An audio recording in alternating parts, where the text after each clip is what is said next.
Hello everyone, thanks for signing in today. As Ben mentioned, my name is John Newman. I'm the Director of the Analytical Labs here at Physical Electronics. And today I'd like to talk about two very complementary techniques, X-ray photoelectron spectroscopy and time-of-flight SIMS for the analysis of organic materials. This isn't to say that these techniques aren't also good for inorganic materials, but we're going to focus primarily on organic analysis in this presentation. As you probably know, XPS provides the quantitative analysis and the short-range bonding chemical information for materials and elements on the sample on the outermost surface, while TOF-SIMS provides more of the molecular picture of what's going on the surface, and you can get the identity or nail down the species that are present on that surface, and I'll show you examples of that. It also is a very good imaging technique, mapping technique, and so you can look at the lateral distribution of your species on the surface.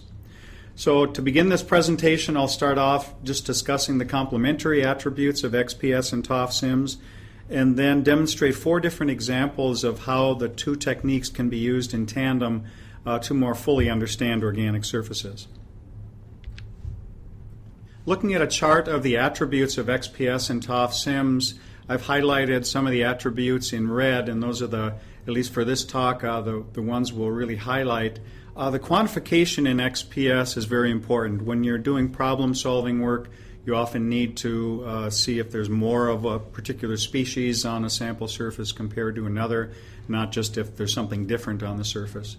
And again, the information provided by XPS is not only elemental, but you're getting the short-range chemical bonding. And so for organic materials, you're often looking at the chemistry present in the carbon spectrum. For TOF-SIMS, the spatial resolution is important. It's about 3 orders of magnitude smaller beam size than it is for XPS. And so the imaging is very helpful there, looking at the spatial distribution of materials. The sampling depth is a little bit less than it is for XPS. It's about 1 to 2 nanometers. And detection limits can be down in the parts per million range. However, even though you can see things at that low level, quantification is difficult, if not impossible, on these types of surfaces. So you're looking at more what is on the surface as opposed to how much is present. And you're getting molecular information, so it's telling you kind of the big picture of what the species are on that surface. And we'll look at examples of that in the presentation. Kind of a review of XPS, we see on the left a survey spectrum where we have counts versus atomic binding energy of the different elements. And we see that on this particular sample of polyethylene terephthalate, or PET, we see just carbon and oxygen. And you can quantify just taking the area underneath the peaks, and in this case we have about 70% carbon and 30% oxygen.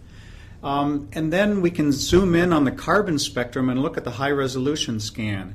And we can see that there's actually 3 different species, or 3 primary species present on the surface. We have in blue the carbon that's bound to other carbons or hydrogens at the largest peak, and that's indicative of the phenyl ring in the PET structure. And then we have the CO bonding peak that's indicative of the ethylene group, where each CH2 is bound to an oxygen on either side of it. And then we have the carboxylate that's also present in the PET. In fact, you can see a small pi-to-pi star shakeup here, indicative of the aromaticity of the PET structure. So you're getting the short-range bonding information of the carbon that's present in the molecule. PET, looking at it with TOF-SIMS now, is shown here on a intensity scale versus our Dalton's or mass-to-charge ratio. And you can see that you have, running out to about 200 mass units, you have peaks pretty much at every mass unit, but if you sort of just focus in on the higher mass fragments and the more intense fragments, you can identify the 104 peak, and that is part of the phenyl ring and a CO in the structure of the PET. The 149 is the phenyl ring plus both of the carboxylates next to it, and then the 193, in fact, is the whole repeat unit for PET. So you're getting fragments or the whole PET monomer coming off as secondary ions. We can look out even farther in the mass spectrum.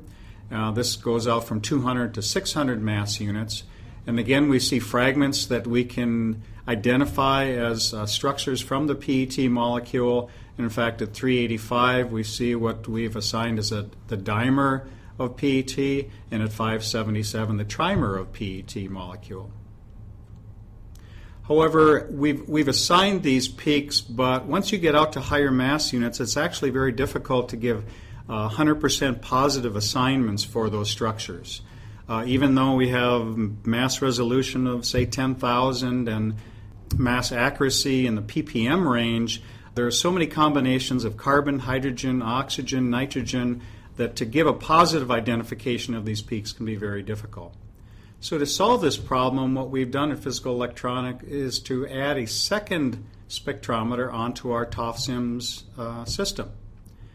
In normal TOF-SIMS analysis, we have our secondary ions coming off of the sample surface and going up through 3 ESAs, or electrostatic analyzers, before they go into the MS1, or the normal TOF-SIMS detector. By the time that the secondary ions have traversed all 3 of the ESAs, they're already separated in time and mass. And so we can select any given mass that we want out of that stream of ions going through to MS1 and deflect them up into a argon-filled collision-induced dissociation cell. There, that precursor ion that we've chosen fragments, and those fragments go up through the second TOF analyzer into the second detector, as we refer to as MS2 detector. And so we're getting both of these spectra at the same time. One is our normal TOF-SIMS spectrum, and the second is the spectrum of the fragmentation of a particular ion, just one particular ion that we've chosen out of that mass stream. We mentioned earlier that TOF-SIMS is a very good imaging technique, so we're also getting images at the same time out of both detectors. One image would be for any of the ions that we see in the normal MS1 spectrum, and in the MS2, we can see any of the fragment ions from that particular peak. Very important now is that the ionization of those secondary ions, the precursor ions, occurs in the CID cell as opposed to on the sample surface. And so now these are MS-MS ions coming out, mass spec, and we can use databases that are already present in the literature or available for purchase. And in here there are hundreds of thousands of different spectra already compiled. And for example, we use the NIST database that has over 600,000 spectra in it. And that helps us identify much more easily what these secondary ions are. To show an example of that, we'll go back to our PET spectrum for TOF-SIMS, and we said that we had tentatively identified the 577 peak as the trimer of PET. If we use or pick the 577 peak as the precursor ion and run that into MS-MS, we can fragment that 577 and look at those fragments. You can see that the fragmentation pattern is much simpler than it is for a MS1 or normal TOF spectrum, and so it's easier to identify what is present here.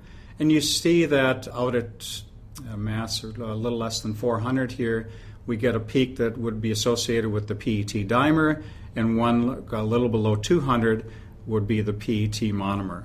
And so it's clear that this 577 peak is the trimer, as we're getting fragments that are very consistent with PET.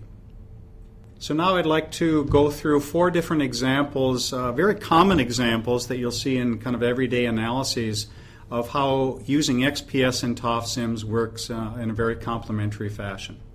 The first example is the possibility of silicone contamination on a tape.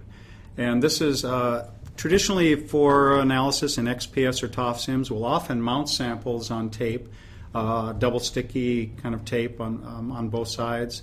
And so here's the XPS spectrum of that tape. We can see primarily carbon and oxygen with small amounts of silicon, nitrogen, and chlorine present. And the silicon is really what we're interested in here. Is this silicon silicone, or is it maybe a silica filler or something like that? If we look at the high-resolution scan for silicon in XPS, we see that the binding energy for the silicon peak is about 102 eV, and that's very characteristic for silicones. Unfortunately, there are some silicates that have similar binding energy. And so you can never be 100% sure that a peak at about 102 EV is a silicone or something like polydimethylsiloxane. So that's where we turn to TOF-SIMS to see if we can positively identify what the silicon composition is. And luckily, TOF-SIMS is extremely sensitive to silicones, being able to see it at extremely low levels, and silicone also ionizes very easily. And we have this very, very distinct fragmentation pattern for silicone or polydimethylsiloxane, where you see peaks at 28 and 73 and 147 and 221 and so on and so forth. And so you can very easily positively identify that, yes, indeed, this is silicone on this tape sample. Without having the TOF-SIMS, you're probably 99% sure that it's silicone, but you're never 100% sure that it is. So the next sample was just a piece of polyethylene that we looked at with XPS to begin with, and we find very low concentrations of oxygen and nitrogen on it. So the carbon concentration is 99.4%. So in general, you think, well, that's a pretty darn clean surface. We can look at the high-resolution scans for carbon, and it looks pretty much like polyethylene should. The nitrogen peak that we follow in high resolution is at about 400 EV, very characteristic for organic nitrogen species. But now if we zoom in on the carbon spectrum, the high-resolution scan, we can see that there's a hump out here at about 288 EV, and that's often characteristic for carbonyls or amide functionalities. And so it may very well be, especially since the oxygen and nitrogen concentrations are equal, that there may be an amide present on the sample surface. So now we go over to TOF-SIMS to get some additional information on what could be present on the surface. And we see the traditional types of peaks that you get in polyethylene, just low mass fragments at carbon X, hydrogen Y type of peaks. But then we also see that we get a very strong peak out at 338. And it turns out that this peak is characteristic for a slip agent that's often used on polyethylene, Erucamide or Erucamide, depending, I'm not sure how you pronounce it. I think it's Erucamide. And then you also see a peak at, I believe it's 72 mass units, characteristic of a nitrogen-containing functional group too. And so very quickly you can see that there is this species on the sample surface. And you can compare it to a library reference and you see you get a very nice match. If you look at the structure of Erucamide, you see that there's an amide group on one end and then the rest is just a hydrocarbon functional groups or a long chain hydrocarbon. And so a pure sample of Erucamide would be 4.2% nitrogen and oxygen in XPS. So we're only seeing 0.3%, but that's about 8% maybe of the total amount of Erucamide is on the sample surface. So that means that really a good percentage of the carbon that we're seeing on that polyethylene surface isn't from polyethylene, but it's from this molecule. And so even though you see small amounts of contamination, there's still a large amount of non-polyethylene on that sample surface. So just a little PS here, beware of polyethylene plastic Ziploc kind of bags. They're known to often have Erucamide put onto that sample surface as a slip agent so that the two pieces of polyethylene don't stick together. That can, if you put your sample in there, you'll often see small amounts of nitrogen and oxygen on your sample from that species. So the next application we'll look at is a sample of polypropylene where there was some additive contamination on the surface.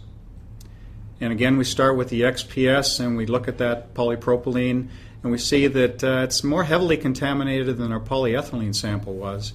There's only about 90% carbon where it should be 100% carbon on polypropylene. We see a large amount of oxygen, about 8.5%, and then small amounts of nitrogen, sulfur, silicon, and sodium. Looking at the high-resolution scans for carbon, we see that it's primarily carbon-carbon bonding, but there's a continuum of oxidized or nitrogen-containing species out to higher binding energy. The nitrogen high-resolution scan is relatively broad, so it looks like a couple different species of nitrogen present. Same thing with sulfur, where there's both sulfide and sulfate species present. And the silicon, we're not exactly sure. It's relatively broad. There may be multiple species present, including some silicone. Curve fitting the carbon high resolution scan, we can identify a few different species in here, or potential species present in 3 different peaks. And you can see the tentative assignments there. So now we'll switch over to TOF-SIMS and try to identify what some of these other species present, the non-polypropylene species, could be. The spectrum of polypropylene should be relatively boring with just low mass fragments out below 100 mass units. Again, the carbon X, hydrogen Y type of species. But we see strong intensities for sodium and potassium. Those ionize very readily, so very small amounts give strong peaks. We see a very strong 58 peak, indicative of a nitrogen-containing species. So we know that's characteristic of that nitrogen we saw in the XPS. And then we see a variety of different high-mass fragments, none of which are characteristic for polypropylene. Again, identifying these high-mass fragments can be very challenging just from their exact mass position, so we'll use the MS capability on the TOF-SIMS to better identify what some of these peaks are. And we'll start off looking at just the 304 peak and the 481 peak. Again, we're selecting these as precursor ions, deflecting them up into a collision cell, fragmenting them, and looking at them in the MS2 detector. When we fragment the 304 peak, we see a very simple spectrum. We get a 58 peak, so it tells us there is some nitrogen present in the 304 peak. And we also see a very strong 91 peak that's characteristic of aromaticity. In the 481 precursor fragmentation, we see again a 58 peak, so there's nitrogen present in there as well, but then we don't see the 91, so the aromaticity isn't present, but we see a strong 140 peak as well as a 123 peak and a 342. We can now take these MS2 spectra, run them into our MS database, and try to get matches to them to make identification simpler. And we get very nice matches for the 304 peak to a spectrum of benzalkonium, and you can see the structure here. And so we have aromatic end to the benzalkonium along with a quaternary nitrogen, and then a long chain hydrocarbon is the structure for this molecule. For the 481 peak, the precursor fragments, and we get a very nice match to another additive called tinavin 770. And tinavin 770 structure is listed here, where on both ends of the molecule we have amine groups, and we also have carboxylate groups present within the structure. We mentioned earlier that TOF-SIMS is a very good imaging technique, and in the MS1 spectrum we can image the 58 peak, which we know is nitrogen containing, and we see this very particulate kind of spattered map that shows that it's very localized, present on the sample surface. Now we can take the 58 peak just obtained from the 304 benzalkonium ion fragmentation. We can map that, and we see that it doesn't match that we found in the MS1 spectrum. It doesn't have these small particle kind of looks, it's more smeared across that sample surface. When we look at the 58 peak map from the tinavin 770, we see that it does pretty much match the particulate kind of distribution that we see in the MS1 map for 58. And so this map that we're getting in MS1 spectrum is a combination of the 58 from the benzalkonium and from the tinavin 770. The particle kind of distribution is from the tinavin, and then the general background, smeared background, is from the benzalkonium. So the TOF-SIMS helped us identify some of the potential peaks that we had listed in here. The tinavin and the benzalkonium have nitrogen present, so there'd be a carbon-nitrogen bonding. The tinavin also has a carboxylate, or 2 carboxylate groups in it, and so that explains the presence of this peak. We haven't yet identified what the either carbonyl or the amide group that we have here is in the XPS spectrum.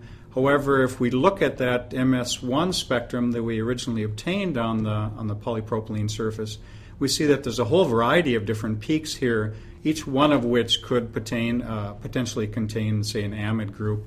And so we would next run these peaks into MS, and try to identify what other species are present on that surface. The final example I'll be showing you is a sample that was brought to us where it was felt that they thought there was a detergent residue present on the sample surface. So looking at it with XPS, we see primarily carbon and oxygen on that surface, but then a large amount of sulfur, almost 5%, and smaller amounts of nitrogen and sodium. Looking at the high-resolution scan for carbon, we see there's a relatively strong carbon-oxygen or carbon-nitrogen bonding, and then a smaller peak at higher binding energy.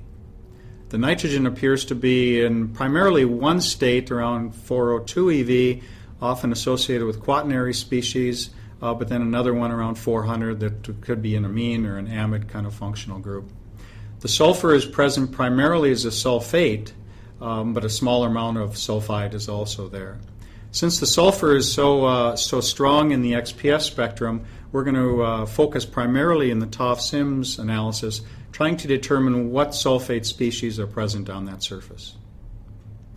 The positive spectrum of that detergent residue, we see that there's a variety of peaks showing up. We have the sodium. Again, we get very good ionization of sodium, so a strong peak is often, or we get a strong signal even if there's not a lot of sodium present there.